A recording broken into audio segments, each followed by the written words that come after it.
episode number 8 with serial entrepreneur and visionary philanthropist, Jay Faison.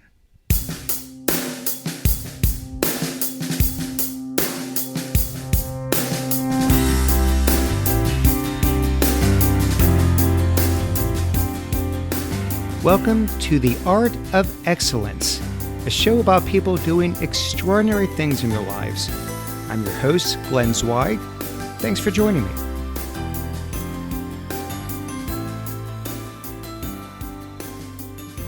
My guest today is Jay Faison. Jay is the founder and chairman of SnapAV, a high-growth technology company that designs and distributes audio-video products. SnapAV has been on the Inc. 500 list for several years and was acquired by General Atlantic in 2013 for around $200 million. He is also the founder and CEO of ClearPath Foundation, whose mission is to accelerate conservative, clean energy solutions. Jay has received many accolades, including the Ernst and Young Entrepreneur of the Year for the Southeast Region Award and Politico's Top 50 Visionaries Transforming American Politics. Jay, it's my pleasure to welcome you to the show. Thank you very much, Glenn. So where does all this entrepreneurial energy come from? Your dad was a pretty prominent real estate developer. So does it run in the family? Were you entrepreneurial as a kid? Walk us through that. I have ADHD. I just learned it a year ago. I learned it because my son was diagnosed with it. At first the teachers, and then we went and we listened to a psychologist talk about it. And I was sitting there and I realized, wow, I've I've got this, which I'm a slow learner apparently. So, and then I've done some research on it since. I think my dad had it. A lot of entrepreneurs have it. You're always looking for the next new thing. You're probably, you don't sit still very easily. You always think there's a better way. I still got a lot of learning to do about the condition. I wouldn't call it a disease. It can be an advantage. But I think a lot of it's genetic, frankly. I think a lot of it's just sort of the way you're wired. You know, a lot of ADD people are wired to be a little bit more risk tolerant. So that's certainly a piece. And that's maybe the biological component. Yeah. But does that then translate into, ever since you were young, we're thinking about the future and going through school, did you always know that this is the path for me? Whatever it is, it's going to be on my own. And I probably thought I was just going to work for my dad at some point in time. But the older I got and the more interested I got in other things, I decided that I kind of wanted to build something on my own. And that was probably something that clicked in me when in my mid-20s. Okay, so before we get to SnapAV, prior to that venture, you flew off to Portugal and opened several Blockbuster stores. What was that all about, and what happened with that venture? Well, I was either going to take a job on Wall Street. I had an offer at the place I'd worked this summer during business school, or I was going to try something in small business. And I had a guy come to Darden, where I went to business school, and talk about his venture in Portugal. And I was head of the Entrepreneur Club and had lunch. And he said, I'm interested in getting a Blockbuster video franchise. And I said, well, I know a couple people. And he said, well, if you think you could get it, maybe we could talk about having you help develop it here. And so that's kind of how it got started. I just felt the lure of the adventure, to be honest. And I felt like, I do think it's important to sort of begin with the end in mind. And, you know, I thought that banking wasn't the end. And I was always trying to ladder up experiences and make sure that one led to the other. And that's kind of what happened, where I felt like my experiences built into a set of capabilities that allowed me to grow a business. But what happened with that business out there? Did it work? Did it fail? What did you learn from it? We got caught with some pretty tough dynamics, namely piracy, which really took Blockbuster down in a lot of emerging markets. So we got out with a little bit of our bait, but it was a pretty tough deal. The timing, we had a deal where we would have sold and gotten a decent return, and that deal sort of fell apart, and we held on a bit too long, and the market kind of turned against us. It was an uphill fight all the way. Everything about it was hard, but sometimes that's the best learning experience you can have. So let's talk about the origins of SnapAV. First of all, for clarification, what exactly is SnapAV? I think it's kind of a new model of how to build and sell products. I bought a small audio video company out of Rock Hill, South Carolina when I came back from Portugal. And the idea was to scale home technology for builders. And the supply chain was, for the most part, you go to a distributor, they could deliver. A lot of people go pick up. You have a big fat catalog with a ton of items, not a ton of details around those items. Service levels were not great. Or you go direct to the manufacturer and you have longer lead times, pretty inconsistent supply, a lot of complexity. And meanwhile, a lot of their supply chains for the folks we were buying from had moved to China anyway. So there was clearly a disintermediation sort of play there where you could go straight to China and leverage modern sort of go-to-market strategies. So we kind of modeled after Amazon, trying to be super easy for customers, which were audio video dealers.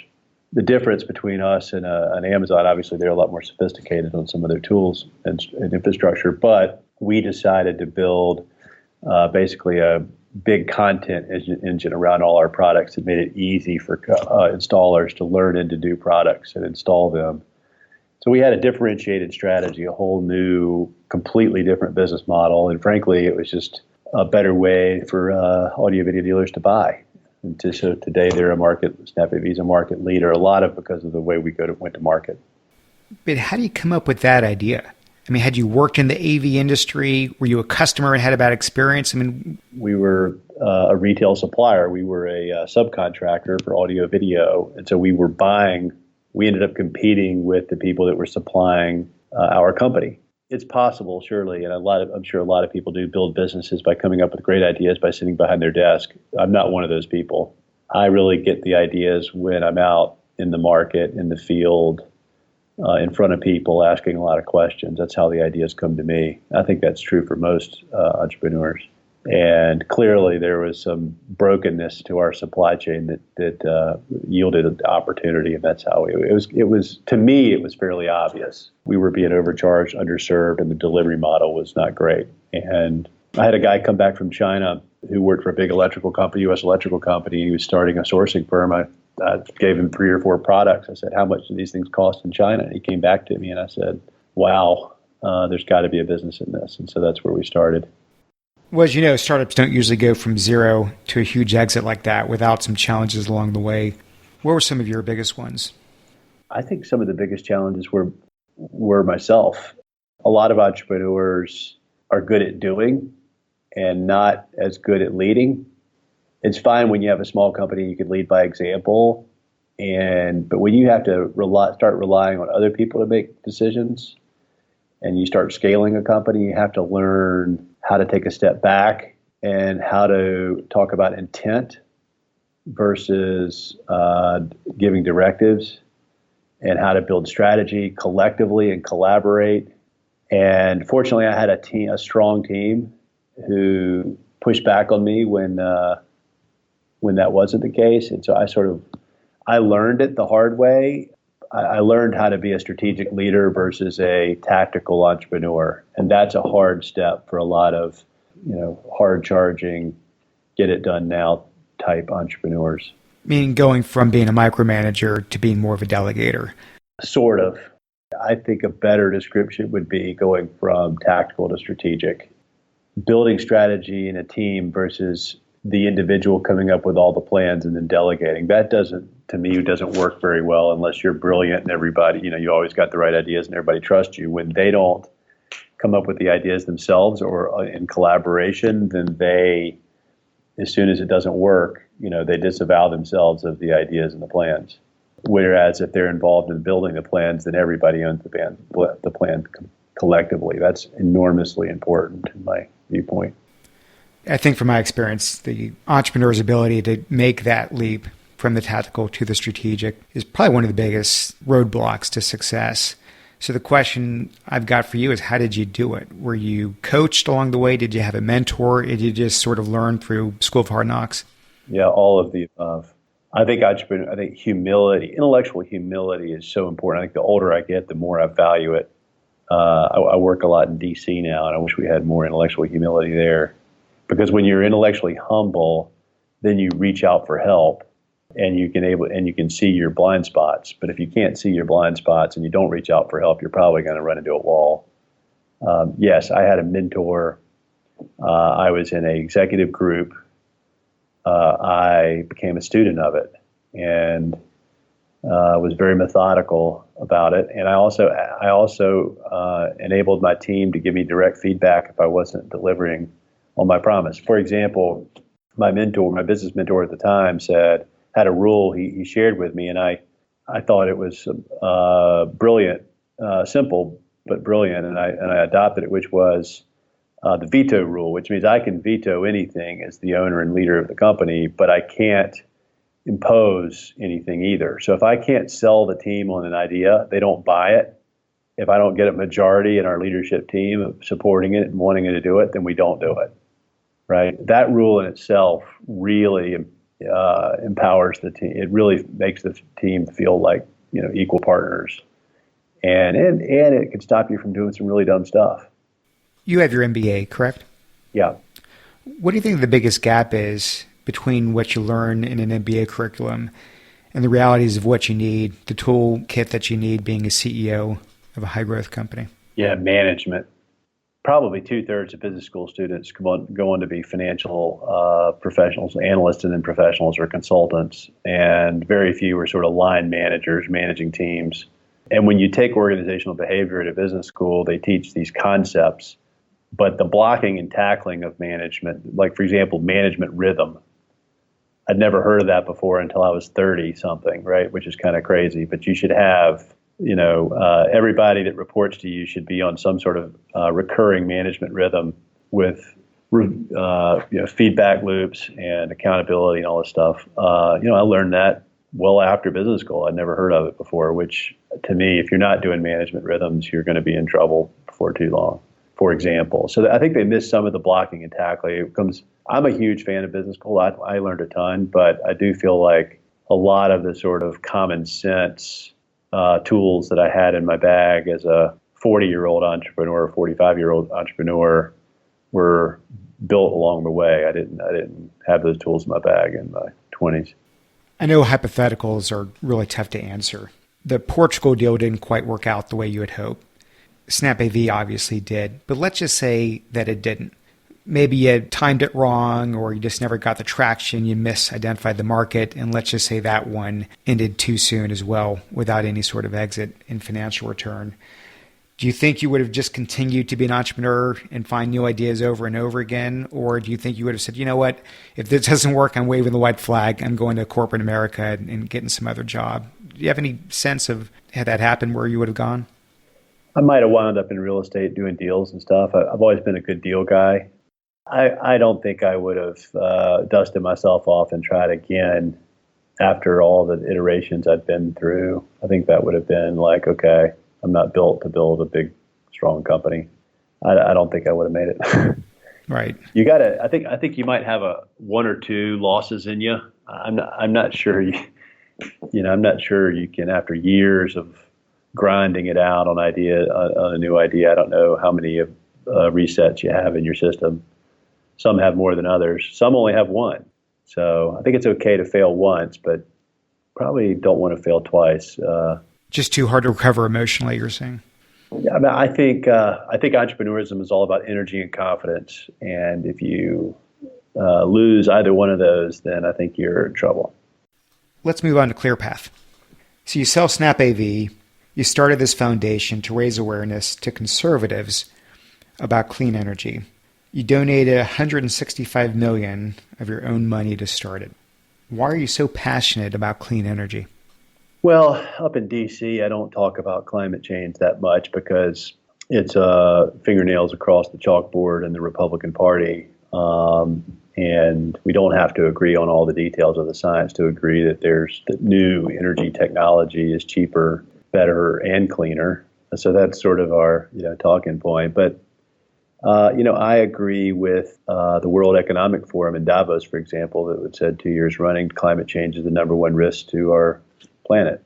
Those are the top 750 world CEOs. Or I'd agree with the president of MIT who said that this is the biggest risk that humanity's ever faced. People that know this stuff, really spend a lot of time in it. 99% are scared. We don't inherit the earth from our parents. I think we borrow it from our children, and that's sort of the premise that I go by. I really don't think it's fair to play with a box of matches with our kids' ability to thrive in the type of people think of the environment, but it's really a lot more than that. It's our infrastructure.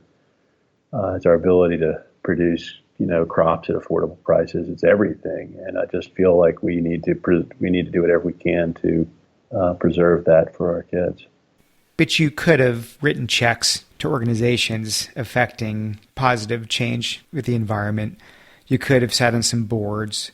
You could have done the traditional playbook of someone who sold a company and never has to work another day in their life. But you said, no, that's not enough. I'm going to donate the vast sum of my wealth, and I'm going to devote every waking hour, as much as I did when I was building a company, to building this foundation in the prime of your life. And that's a really big deal. Very few people are that philanthropic this stage of their lives, let alone pouring not just their money, but all of their time and energy into something like this. I believe that to those that are given much is required. And so that's just sort of a matter of faith. But also, if you read Andrew Carnegie's Gospel of Wealth, there's 3 things you can do with your money. You can spend it while you're alive. You can give it to your kids. Or 4 things. You can give it to your kids when you die. You can put it in foundations for your kids to give away when you die, or you can give it away while you're living. If you actually think about those 4 buckets and what the outcomes are for happiness and health, well-being, for character would be a key one there. Then you're clearly led to the give while living sort of mantra. But I think our society and our human nature combine to sort of tell us that more is better all the time. I'm not sure I quite understand it. It's a complicated space, but and I'm not judging it. But I think society just leads us to the sort of hero, billionaire kind of concept that you keep striving for, when in reality, that's kind of a hollow victory. You and I are the generation of the yuppies. And I was trying to get as rich as I could, as fast as I could when I was young, too much so. But I think young people today are different. I think this will change. I think as some of them get older and acquire wealth, they'll have a higher compulsion to commit their lives to giving back at some point after they've accumulated whatever. It's sort of the Bill Gates model of contributing as much of your intellectual capital as you do your financial capital to something, and I admire that. The rumor is that Warren Buffett gave Bill Gates Andrew Carnegie's Gospel of Wealth, and that's what turned him. So in the business world, when you're running SnapAV or any sort of company, it's pretty easy to measure success, right? Either revenues are growing, profits are growing, or they're not. It's very different in the nebulous world of philanthropy. So how do you measure success with the foundation? How do you know that you're making progress? That's the challenge and the problem with philanthropy. There's no profit and loss statement in most philanthropy, because your money that's coming to you comes from funders who you're not serving. It comes from others that aren't. There's no transaction there. And so you can say that there's some kind of trade for value, but nobody really knows. And so that, to me, is the conundrum. If you're in the trench, like I am, and you lead from the front, you know the difference you're making. If you're giving money to somebody else and you're not in the trench, you don't know, no matter you think you may know, but I don't think you do know. But then if you're in the trench and you know, and then translating that out, sometimes, most of the time, can be very, very hard. And we struggle with that. We try. In our case, we're trying to get legislation done, and we've done some of that. But there's a lot of other things that we do that add a lot of value that we can't quantify. And I think if I told people, they wouldn't believe me. So I don't know. Fortunately, I don't have to raise a lot of outside money, so or any really. So it's not something that impedes our progress. I got to say, pushing a clean energy agenda to conservatives feels like an incredibly daunting task. I mean, you're essentially trying to disrupt an institution pretty much set in its ways, the same way you disrupted an industry when you were at SnapAV. Surely there are other causes you care about that would have been a lot easier to make an impact right away, and you chose this really trying to move mountains, which I admire, but that's got to be a fairly frustrating thing as well. I'm not so sure. I mean, let's say I'd gone into education where, I don't know, it seems like 75% of people go to, boy, that's crowded, right? And I could have made a difference I could have started a charter school or 10, whatever. But if we're trying to sort of hit the ball out of the park, but we're the only batter up. And so if we get a couple of base hits in a game that there's no anybody else taking swings, which is sort of Republican clean energy, then so I think finding your niche and finding out where the need is and where there's where there needs to be advocacy where there's not, I think that's an important exercise. And if you look at where the party is today versus where we started, we've come a long way, believe it or not. And it's the White House is one thing, of course, but half the White House is actually on our team. And then, well, actually, two-thirds, three-quarters of the White House is probably with us. It's a pretty powerful third that's not. But if you look at the Republican Party generally, now they're saying, yeah, it's a problem. We're just not sure the amount at which humans cause it. And we agree that cleaner sources are better. That's a long way. We've come a long way from where we started. So you feel you're making progress. There's some traction. Yeah, and when most people think clean energy, they think windmills and solar panels. But if you look at what's happening on the nuclear end agenda right now, which is clean energy, by the way, we're doing a lot more. There's more going on, way more going on now than there was under the Obama administration. Every space you play in, I think our space is particularly complicated, but you got to get in there and look at the complexities and understand the space, take a full accounting of what's, of exactly where things are. Trump's not exactly a model student on a lot of this stuff, but, you have to be in for the long game. And that's why if you're going to commit to something, I would encourage going narrow, because to really make a big difference, it's not going to happen overnight. And you've really got to keep grinding away at it for a long time.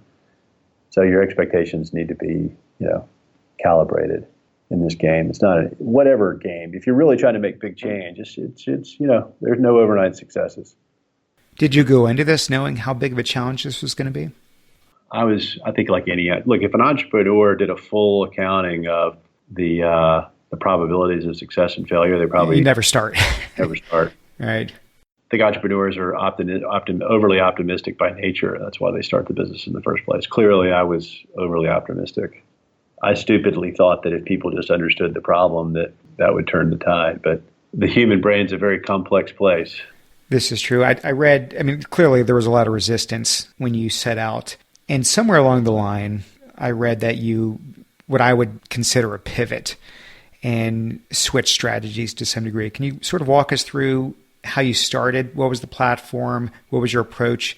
And how has that evolved today, where you think maybe it's you're getting better success?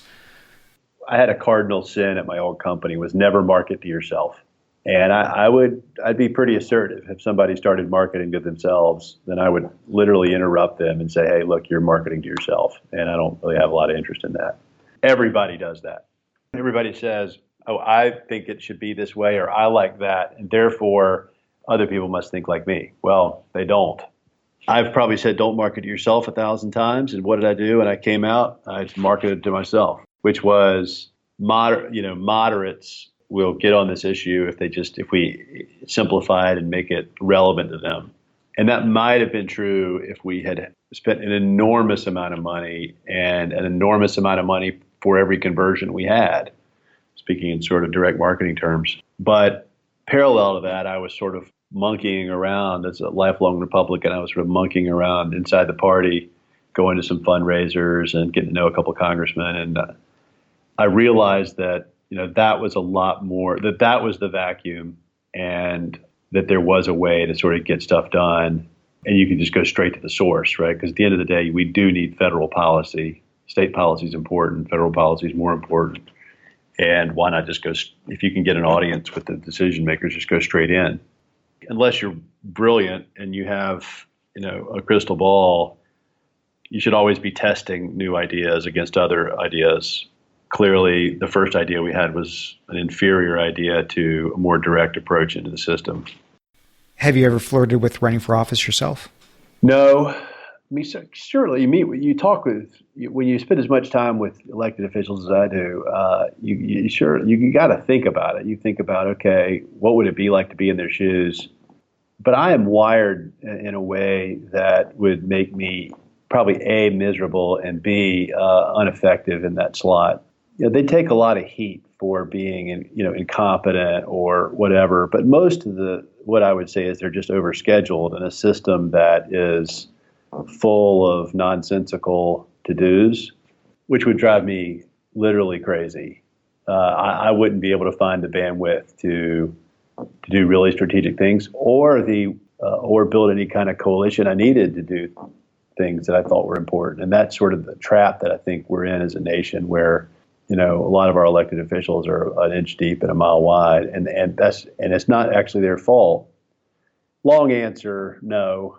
I think our organization, being very narrow and deep, can add more value than if I were actually sitting in an office. Now, if I were a governor or something like that, that'd be different. You have a lot more power, and you can be more strategic because you have a whole team behind you. But certainly in Congress, no. I think I'm getting more done where we are than if I were sitting in the chair up there. Yeah. And this isn't a show about politics, but if we had term limits, maybe people care more about change than they do about keeping their seats, and that would change the dynamics in Washington. But another discussion for another day. So now that you're a full-time philanthropist, do you enjoy it as much as you did the for-profit world? Yeah, the answer is yes, I do. And at the end of the day, the tiebreaker for me is that I'm doing it for the right reasons, I think. I think when you're committed to something that is truly good, and it's not just a tagline of we're making the world better through more, better products and blah, blah, blah. When you really feel like you're trying to improve the world, there's a satisfaction in that is it's hard to get. There's some for-profit jobs where that's the case, but I think most of it's a little bit of a rationalization. It's not the same level of impact when you're committing yourself fully just to make the world better. Certainly, it's a lot more interesting what I do now. It's a lot more complicated, believe it or not. But I do miss the scorecard. I do miss, like it'd be like playing golf without a scorecard. It's just not as much fun. I like to go and test myself and test my team, and it's harder here. You're not putting consistent points on the board as you are in business, and so it's a trade-off. But I wouldn't go back. No, I'm very happy where I am. Let's talk about life outside of work. What do you like to do when you're away from the office? Well, I've got 3 kids that are, at ages where I'm sort of in the late third quarter of parenting, and I've sort of committed to. I tell you, starting this thing was like starting a business, and I don't think I got an A+ as a dad. So sort of starting in October of last year, I decided that I was going to pull back and be a little more balanced. And so I think I've delivered on that. And that's my first priority outside of work. My golf game is not as good as it used to be. The older I get, the more I just like sitting around reading a book. But I have I have plenty of opportunities to have fun. Do you work out every day? It might be weird for somebody to be so open about the way their brain works as I was at the open of the show. But I think knowing yourself is just so important. And turns out that exercise is like the best cure for ADD. And I didn't know why I was doing it. I just knew I was so much more clear-headed. And so I've worked out every day for years just to be as clear as I could be. And then I realized that my brain's wired that way in a way that others isn't. But yes, that's what really prompted me to create a habit of working out every day, which I do. Mean that you feel that it makes a difference in how you lead your day once you're at the office? I know it does. I think it's even clinically proven. But yeah, I'm just a lot more clear, focused, calm after a rigorous workout in the morning, which is what I do. But I think that's true for anybody, but I think it's especially true for people that have, I'm not an extreme case, but I noticed it a long time ago. When I got married, my wife used to drag me to the pool, which took a lot. And then I realized I just saw my productivity jump way up. And I said, well, heck, this is a good trade. And so I just kept doing it. So, Jay, a lot of people out there would love to be an entrepreneur, but either they don't have that brilliant idea, or maybe they've got a great idea, but they're not willing to risk it all. I want to talk about both of these scenarios. So what advice do you give someone who's willing to take the risk? They'll take the plunge. They just can't come up with that idea. And I think you mentioned earlier that you're not necessarily the one that always generates, you're not the idea machine yourself. So how do you advise them to move forward on that path? Establish a friendship with a business broker and just, buy them lunch every month and talk about all the different businesses that are coming through. Be curious as heck. There's a guy named Ted Weschler who's working for Warren Buffett. He might take over at some point. But I just was always, every time I invested some money with him, he's a hedge fund manager, and every time he knew what I was doing, and he would just drill down. Of course, everybody likes talking about their own thing, and here's this guy who's managing $1 billion, and he's wearing me out on audio video installations and exactly how it worked and stuff. And I was just fascinated by that. But I think that's why he was so successful, is because he was so curious.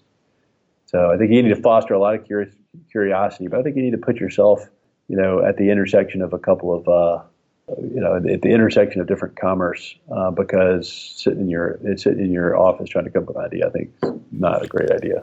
So instead of building something, find a company that's already there, buy it, and then let the entrepreneurial path be figuring out how to grow it and scale it and that sort of thing. No, not necessarily. When I came back to Portugal, I parked myself at a friend's venture capital office, and I offered to work for free. Worked for free for 6 months. Saw a lot of stuff. With my intent was to buy a small business, but that's why I worked there. Wouldn't take no for an answer to work there. So that was my play. A lot of people go to work in the industry. They think they want to start a business. I think that's a good idea. I think there's enough sort of consumer direct ideas. I think B2B is a better play. So how do you get yourself in that intersection? A lot of businesses I know that happen by somebody working at some place and noticing some trends and then branching off into their own thing. And how about the other scenario? What if they're risk averse? Yeah. Just don't do it, or is everyone that way at some point? You have to just suck it up and go for it. How many risk averse people ever start a business? I don't know. It's probably small. I think if first of all, know yourself and know what you're good at. Take your own, I'm a big psychological test guy. We test everybody here coming in and manage by it, and know yourself. And if you're not comfortable taking risk, I don't think you should be an entrepreneur. Who would you say has had the greatest influence in your life? Dead or alive? Either one. I almost sound like an athlete, but after a Super Bowl or something. But I'd say Jesus Christ has clearly had the most impact in my life. I've had a kind of personal encounter with him in my 20s that stuck with me and sort of changed my heart. I think clearly that's number one. Everything else would be a distant second. If you could step outside yourself, I know you're a very modest person, but if you could step outside and be a consultant evaluating Jay Faison, what makes Jay Faison so successful? I think I can see the play develop. People that I used to work with said I could see around corners. And I do believe that while I'm not as good going deep, I wouldn't have hacked it at McKinsey very well or someplace like that, where, it's all just how much intellectual horsepower can you apply and how fast. That game I don't think I would win. But if you said, okay, here's a pattern recognition, for example. They say Napoleon, when he saw the battlefield develop, he could see the enemy's weaknesses better than anybody else. And then he would apply all his forces in one area. And I feel like that's a trait that I do have, that, knowing where to place your resources and where to sort of march is huge. So not the best analogy, but sort of like chess, you can see 2 or 3 moves ahead, whereas some people can only sort of just look at what's on the table right then and there. They can't estimate what's going to happen to the opponent's moves based on your moves, and you're able to sort of see where the board's going to end up. Does that make sense? It does. It does. Or maybe you can see a lot of different games going on at the same time and choose which game has got the best odds for you at a higher level. I'm not smart enough to go 5, 6, 7 moves ahead, but I have a sense of people and business, and I ask enough questions and I'm curious so that when I see a pattern, I can take that opportunity a little bit more decisively than the next guy.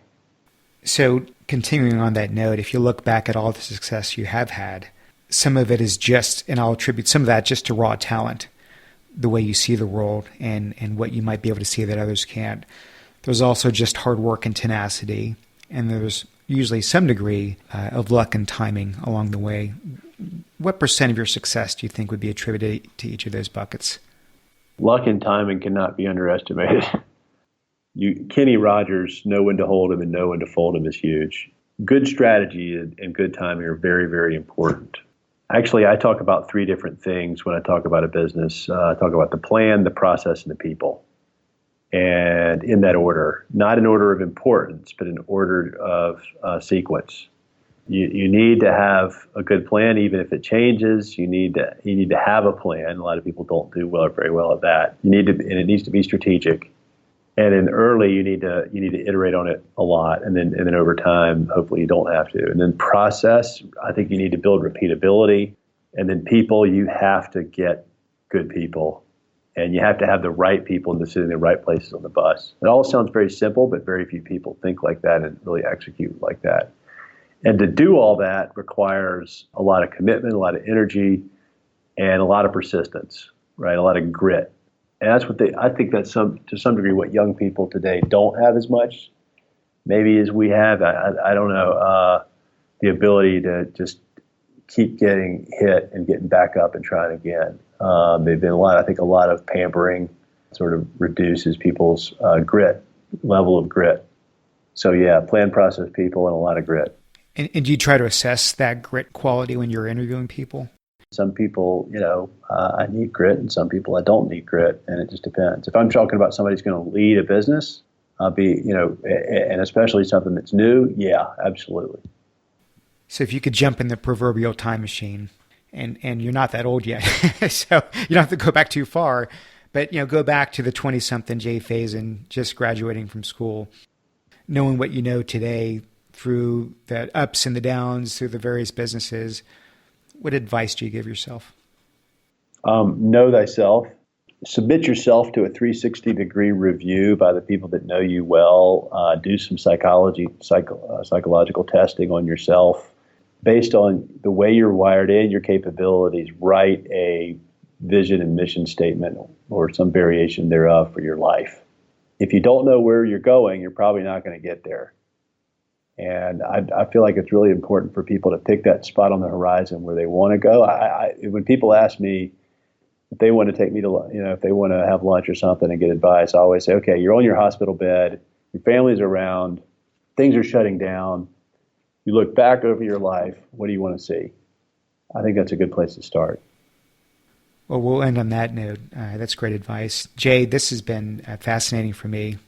I wish you all that luck in the world, and not just luck, but I know success is going to happen with ClearPath. And you've had a great career in the for-profit world. It's going to translate, I know, to the nonprofit. And thanks for being part of the program. You're a true professional, Glenn. I wish you well, sir. Thank you, Jay. Yeah, man. Take care. All right, you as well. Bye-bye. All right, bye-bye. Hey, thanks for listening. I hope you enjoyed that as much as I did. You can subscribe to the show at iTunes, Stitcher, and theartofexcellence.com. I've got one small favor to ask. If you like the show, please take a minute and leave us a review on iTunes. I would really appreciate that. I'll see you next time.